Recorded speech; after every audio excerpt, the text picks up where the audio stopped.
अब एक सवाल यहाँ उठा था कि भाई ये तो राव साहब तो रिवाड़ी वाला है और हम हीर सा। तो मैं एक छोटी सी बात बताना चाह रहा था क्योंकि ये राव बाल किशन जी से ही जुड़ी हुई है। भाई थारा जो बुजुर्ग था ना वो मर्द थे, इसलिए जो अहिरवाल की जितनी भी सीमाएं हैं उनमें लड़ाका आदमी बसाए जाते थे। एक किला बसाया शाहजहांपुर में, वहां पे जो है जो लड़ाका को जो है परिवार थे वहां बसाए। ये आपके मिलकपुर हांसी में जो है यहाँ जो है परिवार वो बसाए जो लड़ सकते थे तलवार ठाए। यहाँ आपका ये जितना भी बॉर्डर है, चाहिए आपके ये जो भिवानी के गांव है, दादरी के गांव है या इधर झज्जर की तरफ के गांव है, सारे मजबूत जो परिवार होते थे लड़ाका नस्ल थी वहां ये बसाई जाती है। तो आप तो भाई सब बड़े राव साहब, आप हीर कैसे हो? ये है आप अपने आप को भूल गए हो। और राव साहब ऐसे नहीं बने। मैं तो कई बच्चे मेरे से सवाल करते हैं भाई हमने राव साहब बोल कैसे ना बोल कैसे, तो वो किस्सा इन्हीं से जुड़ा है राव बाल किशन से। फिर मैं तो कितको सू, मेरा बुजुर्ग तो बहरोड में रहा करता, फिर उजड़िया कोसड़ी आ गया कि मैं गुड़गांव रहूं से मेरे फिर हम शरणार्थी सा केस से बेरो ना ठीक से ना।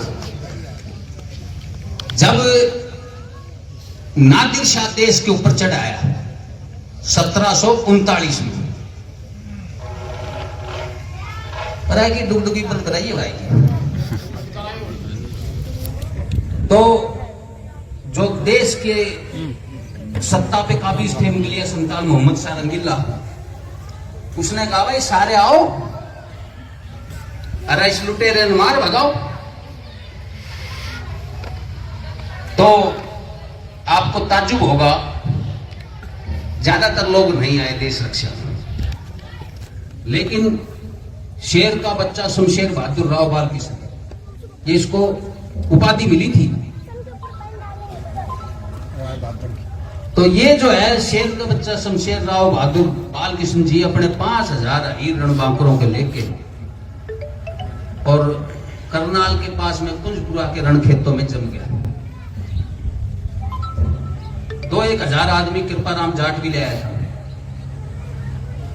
मुगलिया फौज थी, ज्यादातर राजपूत सरदार नहीं थे। तो जब मुकाबला शुरू होने वाला था तो काफी लोग भाग लिए, वहां डटे ही नहीं। लेकिन राव बाल किशन जो है अपने 5000 वीर हीरों को लेकर वहां जच गया और ऐसा डटा और ऐसी तलवार चलाई कि जब तक सारे कट के नहीं गिर गए एक भी पीछे नहीं हटा। अब क्या हुआ, जो मुगलिया फौज का जो नायब था एक सिपह सलार, मुख्य सिपह सलार, उसने कहा जी मैं क्या करता है तो सारा भाग गया। तो जब रंगीला जो बादशाह मिला नादिर शाह, तो उस नादिर शाह ने पहली चीज ये कही कि भाई अगर तेरी फौज उस मर्द की तरह लड़ती या उसका साथ देती तो मेरे को दिल्ली देखना नसीब नहीं होता।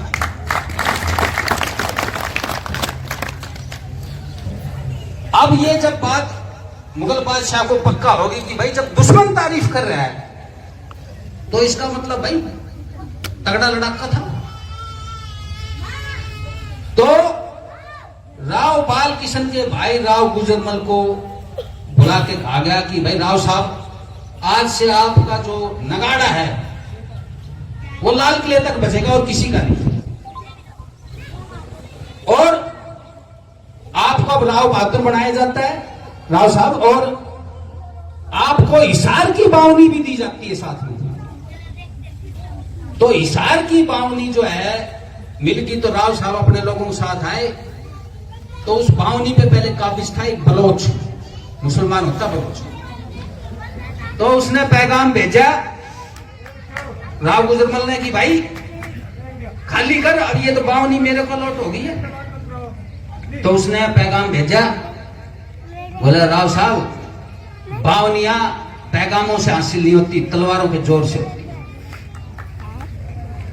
तो राव गुजरमल ने अपने सारे सरदारान से सलाह करी तो बोला भाई ठीक है, तलवारों से हासिल करेंगे।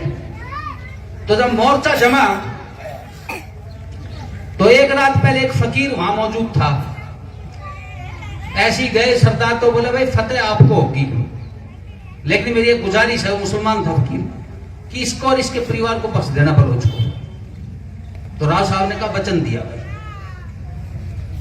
अगले दिन जब दोनों तरफ आमने सामने फौजें जमा हुई तो ये सारे बलोच सरदार ऊपर से नीचे तक बख्तरबंद में लोहे में ढके हुए।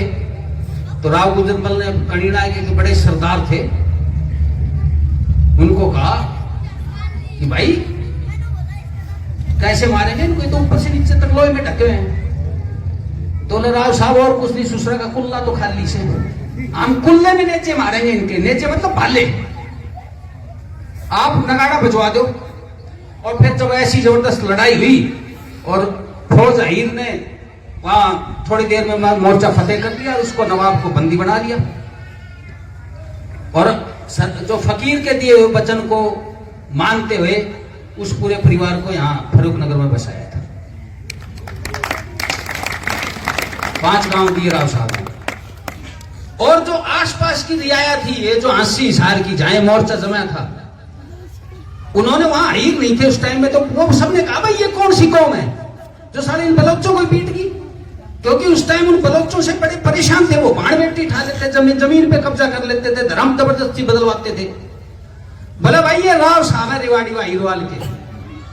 तो उस दिन के बाद आम देहाती आदमी वो भी अहीर को राव साहब बोलने लग गया था। ये है सारी कहानी। और हमने फिर उन्हें के कट लियो, और जो अपना आपने घणो फन्ने कहा उन्हें मेरे कर लिया, ये मैं तथ्य और सत्य के हिसाब से बता दूंगा।